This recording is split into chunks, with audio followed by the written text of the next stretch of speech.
j'ai dit, on va prier.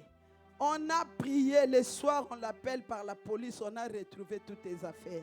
Non, je vais dire à une personne qui a perdu ses affaires, qui a perdu son sac, qui a perdu l'argent, qui a perdu sa femme, son mari, Dieu va te restaurer. Tu vas retrouver ce que tu avais perdu. Bien-aimé, quand tu perds quelque chose, ne pleure pas. Dieu fait chaque chose bonne en son temps. Pendant que Saoul allait pour chercher les ânesses de son père, il allait chercher, mais il a été chercher la royauté. On lui a dit, les ânesses ont été retrouvées. Retourne. Non, je vais dire à une personne que tu vas retrouver ce que tu as perdu. Non, tu vas retrouver ce que tu as perdu au nom de Jésus. C'est retrouver, c'est faire le rétablir quelque chose dans ton état d'origine. La restauration, c'est la renaissance, c'est la rénovation. Les gens qui achètent, il y a des gens qui achètent des maisons usées. Qu'est-ce qu'il faut? Ils vont rénover la maison. Ils vont changer. Il y a des maisons, quand ils rentrent, tu dis, oh, ce n'était pas comme ça. Ils ont rénové, ils ont remis à bon état. C'est ce que Dieu fait. Dieu fait des choses, Dieu prend des choses inutiles, des choses viles et il les donne la valeur. La Bible déclare, l'honneur est pour vous qui croyez. Bien-aimé, l'honneur, c'est pour nous. Quand tu marches, il faut te dire que moi, je suis honoré. N'attends pas qu'on t'appelle honorable comme nos honorables de Kinshasa. Là-bas, tout le monde est honorable. Tu vois la voiture arrive, les gens arrivent. L'honorable. Non, toi aussi, tu es un honorable. Alléluia. Dis-toi que moi aussi, la Bible dit, l'honneur est pour vous qui croyez. Même si je n'ai pas d'argent, je sais que je suis l'honorable. Même si je n'ai pas de maison, mais je sais que je suis l'honorable. Même si je n'ai pas d'enfant, je sais que je suis l'honorable. La Bible dit l'honneur. Bien-aimé de Dieu, quand les choses sont détruites, les gens ne te donneront pas de valeur. Il y a des familles, on voit, on donne toujours la valeur aux gens qui ont l'argent. Même si la personne a 20 ans, toi avec tes 50 ans, des cheveux blancs, tu n'as pas l'argent, on ne va pas te considérer. Mais or, toi-même, commence à te considérer. Dire que moi, je suis l'honorable. Alléluia. La Bible dit, celui qui est à nous est plus grand. Donc, quand on marche avec la grandeur, toi-même, tu vas commencer à te donner de la valeur. Comment on dit? La restauration, c'est la résurrection. Ressusciter des choses mortes. C'est le contraire de la restauration, c'est la destruction, la détérioration. Quand tout ce qui est altéré, là on dit que tout est détruit. Là on était dans le livre d'Ézéchiel, où on lui a ramené, Dieu a pris Ézéchiel, il prend les prophètes, il dit, fils de l'homme, prophétise. Il amène Ézéchiel là où il y avait des ossements desséchés. La Bible déclare, très desséchés. Il était très nombreux.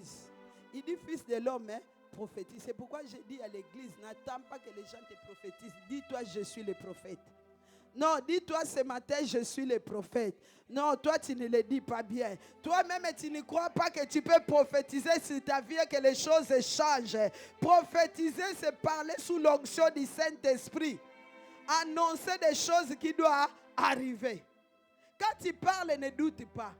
Les gens, ils sont là avec des prophètes à Kinshasa. Les gens ont des prophètes par-ci. Une personne avec 10 prophètes. Quand il appelle là, il dit non. Il tourne encore là. Il dit non, toi, tu n'as pas bien prophétisé. Je vais appeler. Non, les prophètes qu'on a à l'église là, lui, il ne prophétise pas de bonnes choses. Moi, je ne veux pas les gens qui me prophétisent. Il faut laisser les péchés. Moi, je veux les gens qui me prophétisent. Je vais me marier. J'aurai l'argent. Je vais arriver. Alléluia. Toi-même déjà tu dois te regarder, dire que non, ma vie ne doit pas être comme ça. Alléluia. Tous ceux qui ont l'esprit de Dieu en eux peuvent prophétiser. Quand on a l'esprit de Dieu, c'est parler, c'est bénir, parler de bonnes choses. C'est prophétiser, c'est parler sous l'onction du Saint-Esprit. Dire que tu crois que ce que tu es en train de dire, ça va arriver. Ça va s'accomplir. Tu vas déclarer. On prend Ézéchiel, on dit, fils de l'homme, prophétise sur ces ossements très desséchés. Dieu lui demande, crois-tu que ces ossements peuvent encore revivre? Il dit, Seigneur, tu le sais. Je vais dire à quelqu'un, Dieu connaît ton problème.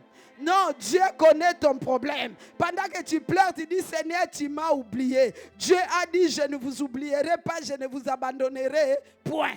Donc Dieu ne t'a pas oublié. Ne pleure pas beaucoup parce que Dieu ne t'a pas oublié. il est le Dieu de restauration. Il est le Dieu qui connaît toutes les choses. Alléluia. Le temps de Dieu, quand Ézéchiel a commencé à prophétiser, la Bible déclare il y a eu un bruit.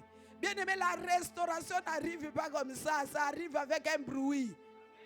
Quand Dieu commence à restaurer, il y a toujours un bruit. Parce que les gens vont dire, hey, vous n'avez pas entendu, vous n'avez pas vu, vous n'avez pas... Il y a toujours un bruit. Quand le bruit commence, la chair commence à arriver. Les nerfs commencent à arriver. Bien aimé, les choses commencent à pousser. Il manque seulement l'esprit pour que cela prenne vie. Parce que c'est l'esprit qui vivifie. Alléluia. Ce matin, nous allons parler, nous allons partir dans le livre de Joël. Nous allons lire Joël. Bien aimé, dans Joël, on compare la vie d'un homme à un arbre. La vie d'un homme, quand il est là, on prend l'homme, on le compare comme un arbre. C'est pourquoi le psaume dit, heureux l'homme qui ne marche pas selon les conseils des méchants, qui ne s'arrête pas sur la voie des moqueurs, mais qui prend son temps dans la voie de l'Éternel, qui le médite jour et nuit. Il est comme un arbre planté près d'un courant d'eau qui donne son fruit à sa saison et ses feuillages ne se flétrit point. On prend la vie d'un homme, heureux celui qui marche, qui ne marche pas selon les conseils mais celui qui est comme un arbre. Quand l'arbre est à côté de l'eau, à côté des buissons, à côté des rivières, on verra toujours ses feuilles seront toujours vertes. Donc pour que toi, ta vie reste toujours bien verte, puis en train de produire, tu dois demeurer dans la présence de Dieu. Tu dois demeurer dans la parole de Dieu. Tu dois bien aimer la réussite. Les gens pensent que pour réussir, c'est le fétiche. Quand je regarde l'émission Parole, Bravo Jésus, là je comprends que le diable est en train de chercher à détruire les gens. Le diable a un but dans ta vie, c'est de détruire tout ce que tu as. Le diable détruit tout ce qui est de précieux. Il ne va pas te détruire. Le diable ne combat pas les gens qui n'ont rien. Il combat seulement les gens qui ont quelque chose. On te combat parce que tu as quelque chose. On te combat parce que tu es important. On te combat parce que tu as une grande destinée. On te combat parce qu'en toi tu portes celui qui est plus grand. Alléluia. La destruction bien-aimée de Dieu, ça vient du diable. Premièrement. La destruction peut venir aussi de l'homme lui-même. Il dit, malheur aux enfants rebelles qui prennent des résolutions sans moi pour accumuler péché si péché. On prend des résolutions sans dire, après on plaît Dieu, tu m'as laissé. Non, c'est toi le destructeur de ta vie. Le diable a un but, il est venu pour accomplir Jean 10, 10. Jésus aussi est venu pour accomplir Jean 10, 10. Les deux sont dans l'opposition. Le diable est venu pour détruire, pour voler, détruire, et égorger et détruire. Jésus est venu pour que les brebis aient la vie et qu'ils soient dans l'abondance. Première destruction, ma soeur, mon frère, le diable, l'homme. Troisième, c'est Dieu. Ça peut être aussi Dieu. Nous allons lire Joël chapitre 1, du premier verset au quatrième verset. Joël. Joël veut dire l'Éternel est Dieu. Nous lisons la parole. Merci pour votre obéissance. On se tient debout. Joël chapitre 1, le verset 1 jusqu'au verset 4.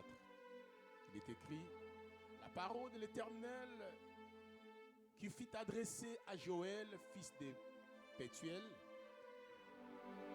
Écoutez ceci, vieillards, prêtez l'oreille, vous tous habitants du pays.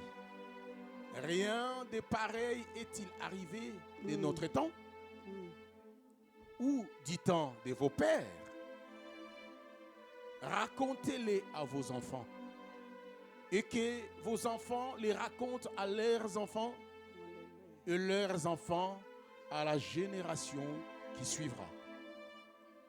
C'est qu'a laissé les gazam, la sauterelle, la dévorer. C'est qu'a laissé la sauterelle, les jalèques, la dévorer. Alléluia. C'est qu'a laissé les jalèques, les asiles, la dévorer. Parole du Seigneur. Alléluia. Parole du Seigneur. Bien aimé, là on voit, on nous parle des sauterelles, des gazelles, la sauterelle l'a dévoré. Qu'est-ce qui a fait que Dieu envoie ces insectes? Ce sont des insectes nuisibles. Ils ont tout dévoré, c'était à cause du péché. Parce que le peuple avait péché. Comme le peuple avait péché, Dieu a envoyé son armée. Bien aimé, dans l'armée de l'Éternel, même les sauterelles sont des soldats. En Égypte, Dieu a envoyé les sauterelles pour aller détruire. Pour aller détruire les sauterelles, quand ils viennent, ils détruisent l'herbe. Ils détruisent la sémence. Parce que quand ils détruisent les champs comme ça, l'herbe tout jusqu'aux racines, il n'y aura plus rien. L'homme va vivre dans la sécheresse. C'était un temps de sécheresse où il n'y avait rien, terrible sécheresse. Il y avait un temps de l'invasion de l'ennemi. Quand tu regardes dans le livre des Juges, chapitre 6 au verset 1, la Bible déclare que les enfants d'Israël ont fait ce qui a déplu à l'Éternel. Et l'Éternel les a livrés entre les mains des Mandianites. Il les a livrés entre les mains des Mandianites pendant 7 ans. Pourquoi? Parce qu'ils avaient péché. Alléluia. Bien aimé, quand on pêche, on se détourne de la main de Dieu. La destruction arrive parce qu'on n'a pas fait ce qui a plu à Dieu. Il y a des choses dans la vie, ce ne sont pas seulement les sorciers. Il y a des choses, il faut qu'on se pose des bonnes questions. La délivrance commence, ma soeur, mon frère, quand on se pose des bonnes questions, quand on prend conscience. Quand on prend conscience, même la restauration, Dieu ne restaure pas tout le monde. Dieu restaure les gens qui ont conscience de la restauration. Les gens qui regardent leur vie, ils disent non, dans ma vie, ça ne va pas. Il y a des gens qui normalisent tout. Même là où ça ne va pas pour lui, tout va bien, tout va bien. Non, il y a des choses, quand ça ne va pas, assieds-toi. Regarde un peu pourquoi ma vie est comme ça. Pourquoi mes enfants sont comme ça. Pourquoi moi mes problèmes ne marchent pas. Qu'est-ce qui se... Bien aimé, la Bible déclare, invoquez-moi, je vous répondrai, je vous ferai connaître des grandes choses. Des choses que vous ne connaissez pas.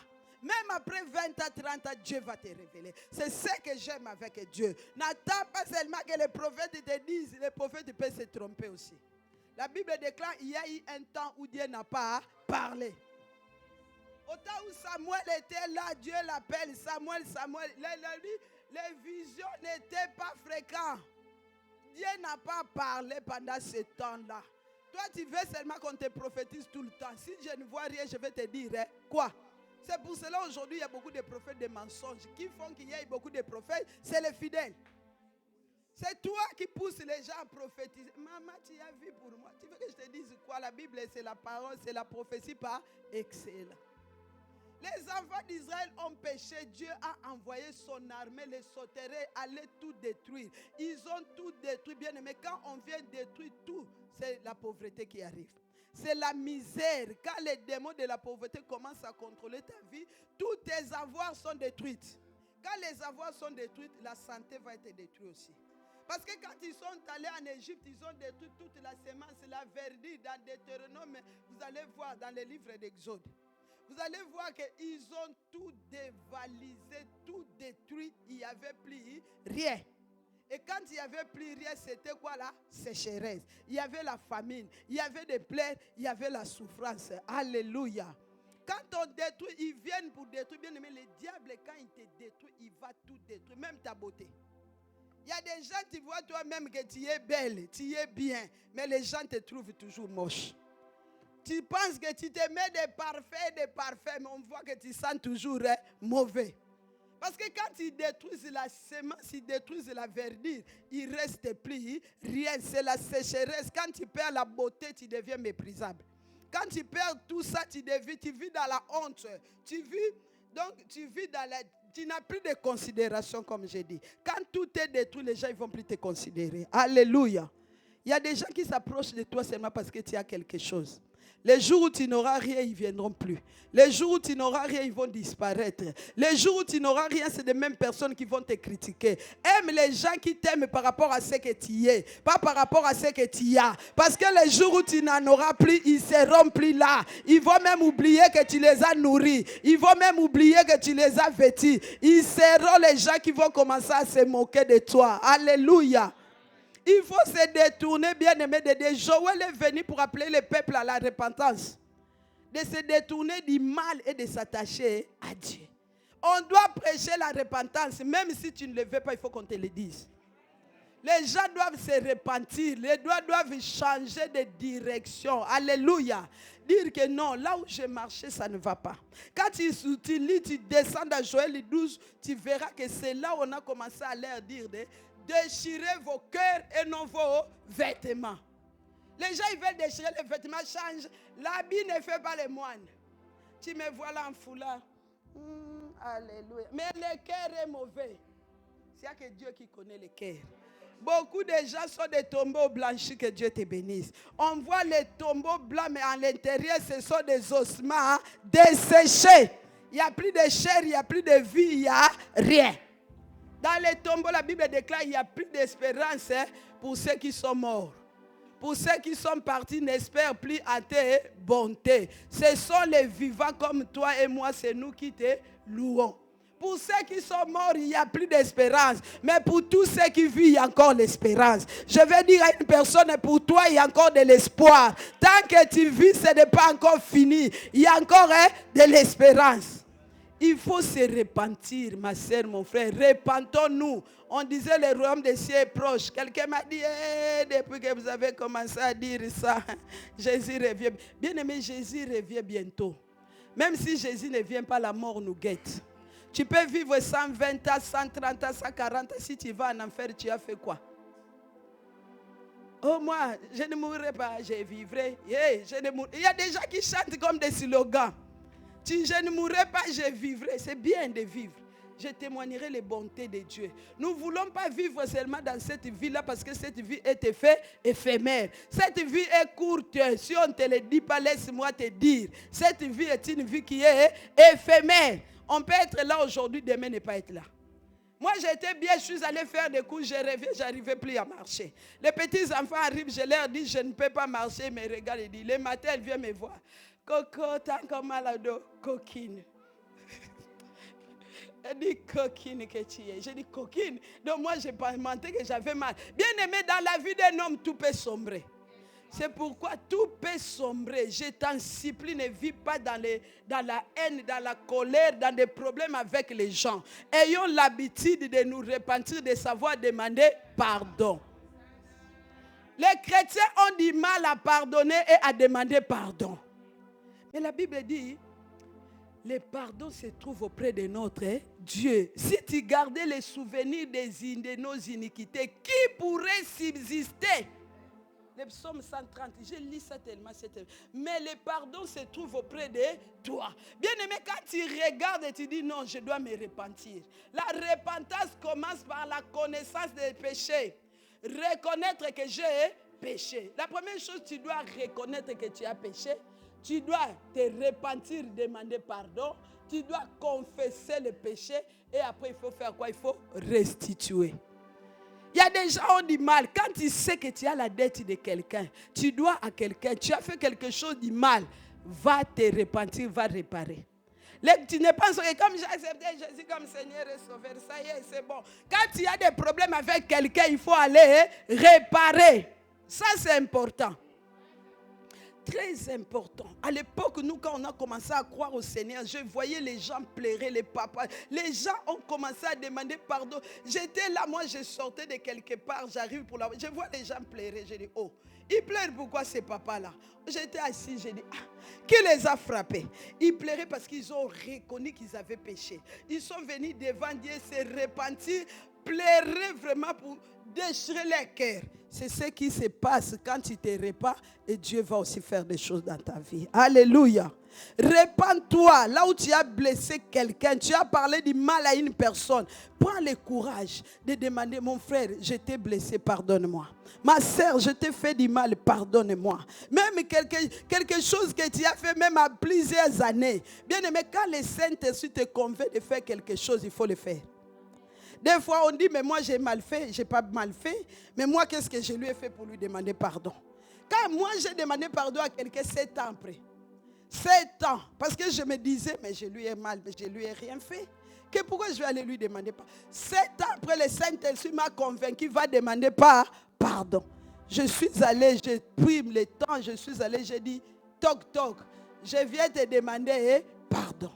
Donc quand tu vois qu'il y a quelque chose qui ne va pas dans ta vie, cherche les trous. Par où le diable est entré. Est-ce que ces problèmes, c'est Dieu qui est en train de me punir? Est-ce que j'ai mal agi? Les gens ont mal parlé contre moi? Regarde partout. Même il y a quelqu'un que tu n'as. Si la personne, tu ne le vois plus, c'est autre chose.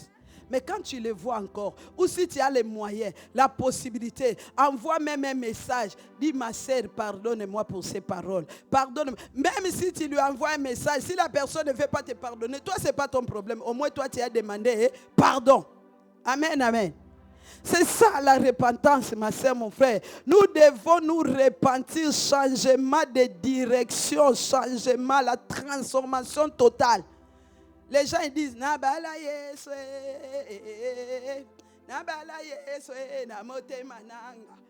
Pendant qu'ils chantent Nabala Yesu, quelqu'un qui les regarde, il commence à l'insulter. Pourquoi tu m'as regardé comme ça? Il finit de dire Nabala Yesu, mais il n'a pas changé. Les gens ont changé seulement les directions de leurs pieds, mais les cœurs n'ont pas changé. Les cœurs déjà sont encore dans le monde. Mais les cœurs sont dans le monde, dans l'Égypte, mais les pieds sont à l'église. Il y a beaucoup de païens dans nos églises que des chrétiens. Tout le monde qui vient à l'église n'est pas chrétien, n'est pas converti. La Bible dit si quelqu'un vient en Christ, il devient une nouvelle créature. Les choses anciennes sont passées. Voici, cela veut dire maintenant, toutes les choses deviennent nouvelles. C'est ça la restauration. La restauration commence par ton âme. Si l'âme est restaurée, le corps aussi sera restauré. David a dit, il restaure mon âme à cause de son nom. Dieu ne restaure pas ton âme seulement à cause de toi, mais à cause de son nom. Regarde-toi, est-ce que tu es restauré déjà? Avant que tes biens soient restaurés, avant que tes finances, toi-même déjà tu dois être restauré.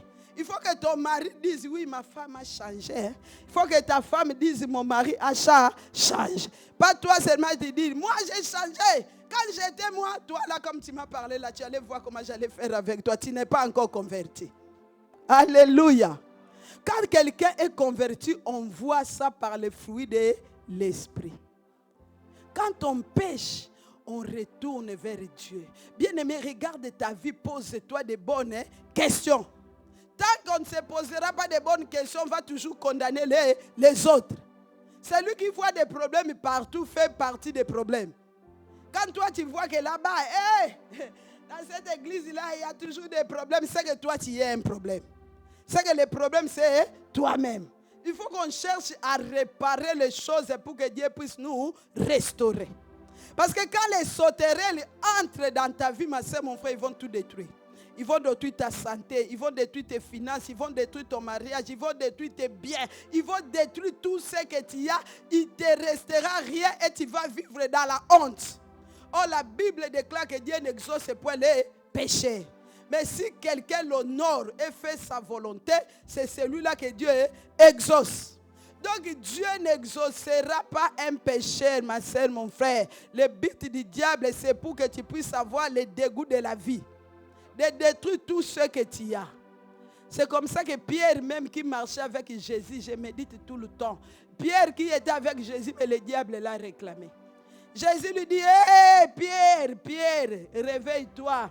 Le diable t'a réclamé pour te cribler comme du fromage, mais j'ai prié pour toi pour que ta foi défaille. Ce que le diable cherche, c'est ce que c'est moi, toi tu perds la foi. Que tu perds la foi, tu dis, c'est fini, là ça ne marchera pas. Là ça ne va pas. Je vis dans la honte, je vis dans la misère, je vis dans les soucis, je vis dans les échecs. Mais ce matin, je suis venu dire à quelqu'un, notre Dieu est le Dieu de restauration. Notre Dieu est le Dieu de restauration. Non, tu ne me crois pas, je vais te dire ce matin que notre Dieu est le Dieu de restauration. Dieu restaure quand tu comprends que je dois retourner vers Dieu. Quand tu es orgueilleux, bien-aimé, Dieu va te laisser. La Bible déclare, il y a un roi dans la Bible dit, même pendant sa maladie, il n'a pas cherché Dieu, mais il consulta les médecins. Il a fini par mourir. On n'interdit pas de consulter les médecins. Commence d'abord à consulter celui qui est au-dessus des médecins avant d'aller voir un médecin. Il y a déjà même l'opération au fibrome. Les fibromes, c'est rien. Les médecins ici, ils opèrent, ils font ça, c'est fini. Mais il y a des gens qui sont partis dans des hôpitaux pour des fibromes qui ne sont pas rentrés. Toi, tu es parti, on t'a opéré le cœur, on t'a opéré les poumons, l'estomac. Tu rentres, tu dis, mon médecin là, c'était un spécialiste, vraiment. En France, ici, il n'y a que lui. Quand il compte, ils ne sont pas deux, ils ne sont pas trois. Lui seulement, il faut que j'aille jusque là-bas. C'est Dieu qui guérit. Alléluia.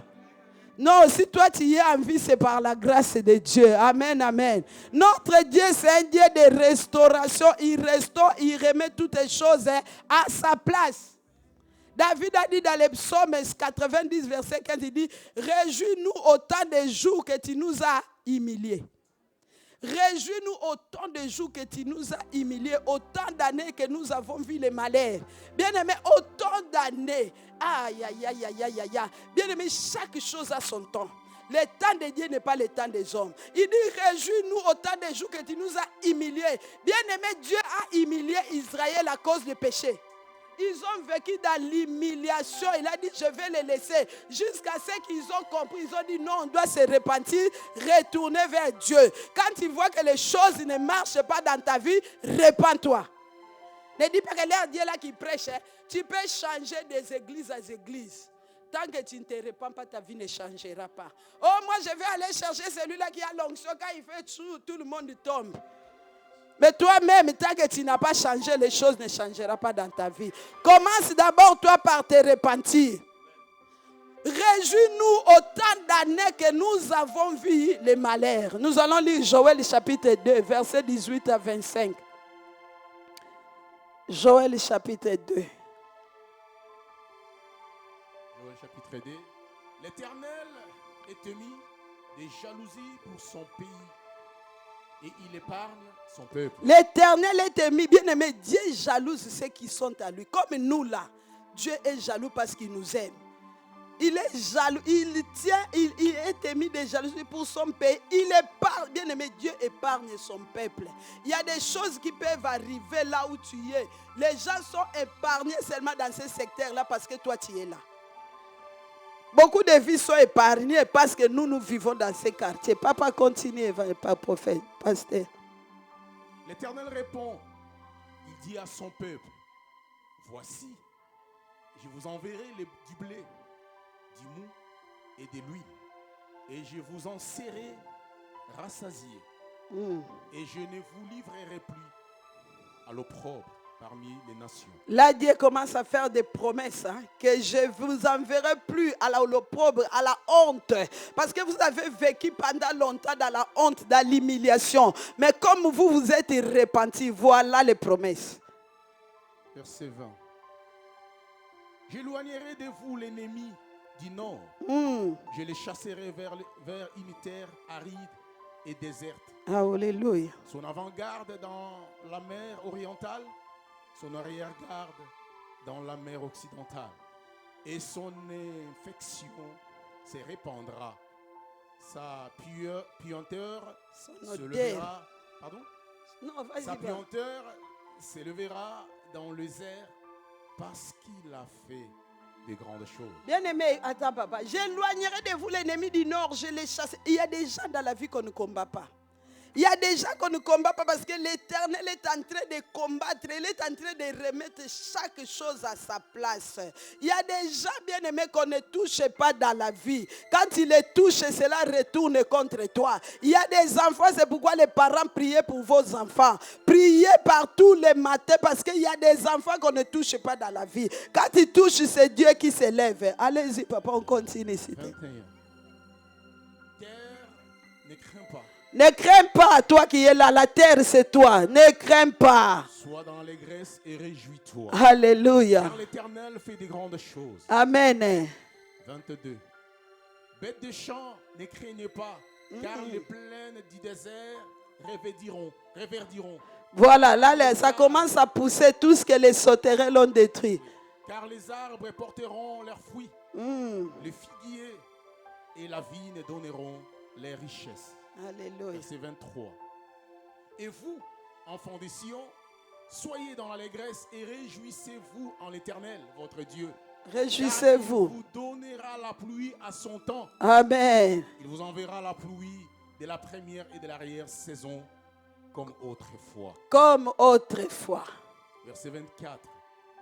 Les airs se rempliront de bleu et les cuves regorgeront de mou et d'huile. Je vous remplacerai les années qu'ont dévoré les sauterelles, les gélèques, les aïles, les asiles et les gazams. ma grande armée que j'avais envoyée. contre vous. Parole du Seigneur, on acclame Jésus pour cette parole. Acclame le Seigneur. Bien-aimé de Dieu, tout ça c'est les promesses de Dieu. Le temps de Dieu arrive avec un bruit. La restauration spirituelle et la restauration physique. Je vous remplacerai. Bien-aimé, remplacer, cela veut dire prendre ce qui était abîmé et mettre quelque chose de neuf. Remplacer, cela veut dire changer. Alléluia. Mettre une chose à la place d'une autre. Mettre quelque chose de neuf à la place de quelque chose qui a été détruit, usé ou perdu. Je vous remplace. Aïe, aïe, aïe, aïe. Quand on parle de gazelles sauterelles, tout ça, ce n'est que la forme de développement des sauterelles. Ça commence par des larves. Quand ça grandit, ça pousse jusqu'à devenir sauterelles. Quand les sauterelles rentrent, bien aimés, comme j'ai dit tout à l'heure, ils viennent pour détruire. Ils détruisent la santé. Ils détruisent tout. Mais ce qui me redonne de l'espérance, je vais dire à quelqu'un, la restauration est possible. Je vous remplacerai les années. Je vais dire à quelqu'un que Dieu remplacera les années que tu as vécues dans la honte. Dieu remplacera les années que tu as vécues dans les malheurs. Dieu remplacera les années que tu as vécues dans la maladie. Dieu remplacera les années que tu as vécues dans la souffrance. Il remplacera parce qu'il est le Dieu des remplacements. Non, toi tu ne me crois pas. Je suis venu t'annoncer de bonnes choses. Au nom de... Bien-aimé, la restauration, c'est l'œuvre de Dieu. La restauration, c'est le don de Dieu. C'est le temps de merveille. C'est le temps de se réjouir. Non, moi, je suis dans la joie parce que je sais que la restauration est possible. Je suis dans l'allégresse. C'est le temps où on est dans l'allégresse. C'est le temps où on est dans la joie. C'est le temps où on n'a plus honte. Parce que Dieu, quand il vient pour réparer. La Bible dit, quand on tourne vers lui les regards, on a de joie. Le visage ne se couvre plus de honte. La personne qui allait se cacher comme la femme samaritaine pour qu'on ne le voit plus. Quand il a croisé Jésus, la honte est partie. Quand il a croisé Jésus, son nom avait changé. Je vais dire à quelqu'un, Dieu changera ton nom. Non, ton nom changera parce que Dieu obligera les gens de t'appeler par le nom que lui, il va imposer. Même si les gens ne veulent pas t'appeler par ce nom-là, Dieu leur imposera. Ton nom changera. Quand Dieu restaure, il donne un nom nouveau. Ah non, je vois ton nom nouveau. Je vois, on a écrit quelque part un autre nom. Je vois, on a écrit quelque part le nom que Dieu a préparé pour toi. Et c'est Dieu qui impose. Alléluia. Bien aimé, il y a des gens, même s'ils ne veulent pas entendre parler de ta bénédiction, ils l'entendront quand même. Ils vont tout faire pour boucher les oreilles. Ne me parle pas d'elle. Ah, la restauration, je vais dire à quelqu'un, c'est le temps de la bénédiction. C'est le temps où Dieu bénit. Au lieu de suivre la bénédiction, il a dit, j'ordonnerai à la bénédiction de vous suivre. Nous, on ne suit pas la bénédiction parce que la bénédiction marche avec nous. Parce que la bénédiction nous accompagne. La bénédiction, c'est notre Dieu. Alléluia. Il y a quelqu'un qui a dit, quand on regarde toutes ces promesses, pourquoi je vais retourner encore dans le monde? Quand tu regardes toutes ces promesses, nous avons la promesse de la vie éternelle. Maman, je vais dire à un papa, pourquoi retourner encore dans le monde? Pierre a regardé Jésus, il a dit, Seigneur, nous autres là, nous que tu vois là. Moi j'étais en train de pêcher vraiment, aller vendre, avoir du poisson, l'argent, nourrir ma femme et mes enfants. Seigneur, nous avons tout laissé. Nous avons tout quitté. Nous avons tout abattu. Nous t'avons suivi. Toi qui n'as même pas de maison, toi qui n'as rien. Qu'obtiendrons-nous? Bien aimé, on ne suit pas quelqu'un seulement pour suivre. Ne sois pas du suivra. Les suivez. On suit parce qu'il y a quelque chose à obtenir. On suit parce qu'il y a un but. On suit parce qu'on va obtenir quelque chose. Il ne faut pas être malandangombe. Moi, je suis seulement. Oh, moi, là-bas, l'église, je ne veux plus. Je ne pas toi aussi. Moi aussi, je quitte l'église là. Je vais aller là-bas où ils sont 10 000. Je vais aller là-bas où ils sont... Alléluia. Nous, ici, il y a la présence de Dieu. Non, Jésus est en ce lieu. Le Seigneur est en ce lieu. Alléluia. Et que obtiendrons-nous? Il a dit dans les siècles présents, celui qui les sera père, mère, aura père, mère, enfant. Vous obtiendrez ça dans les siècles présents, mais avec tribulation. Et dans les siècles à venir, vous aurez la vie éternelle. Pourquoi laisser la vie éternelle pour aller chercher la vie qui est éphémère? Pour aller chercher ce qui va détruire ma vie. La restauration, c'est la vie éternelle qui nous a promis. Là où nous allons être à côté d'Abraham. Bien-aimé, réjouis-toi, toi qui es en train de périr. Sois dans l'allégresse, toi qui es triste.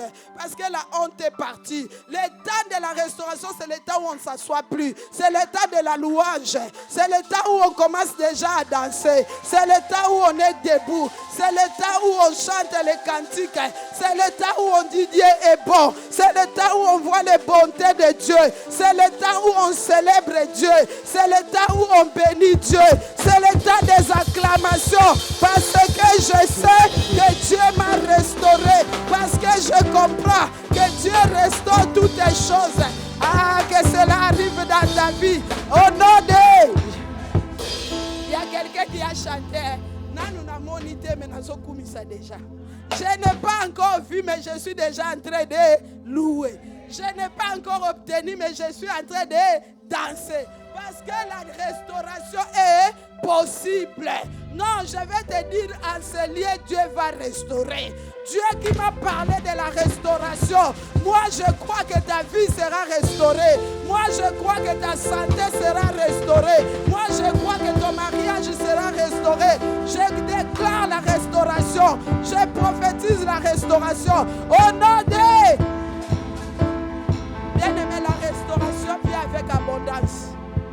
Il a dit, il est venu pour que les brebis aient la vie et qu'ils soient dans l'abondance. La restauration, c'est l'état de l'abondance. Où on cherche quelqu'un, viens, on va manger. Où on appelle les gens, viens, les récoltes débordent. Où on commence à chercher qui je vais faire du bien. Bien-aimé, cherche des gens à qui tu vas faire du bien. Parce que Dieu ne te donnera pas une petite quantité. Il te donnera en abondance. Toi, les poches vont déborder. Toi, tout va déborder. Ah, il va donner en abondance. Il est le Dieu d'abondance. Il est le Dieu de multiplication. Parce qu'il va multiplier toutes les choses dans ta vie. Je vais prophétiser sur quelqu'un ce matin. Oh, je déclare l'abondance. Je déclare la multiplication. Je prophétise la bonne santé. Je prophétise la réussite. Je prophétise le succès. Je prophétise l'élévation. Je prophétise la grandeur.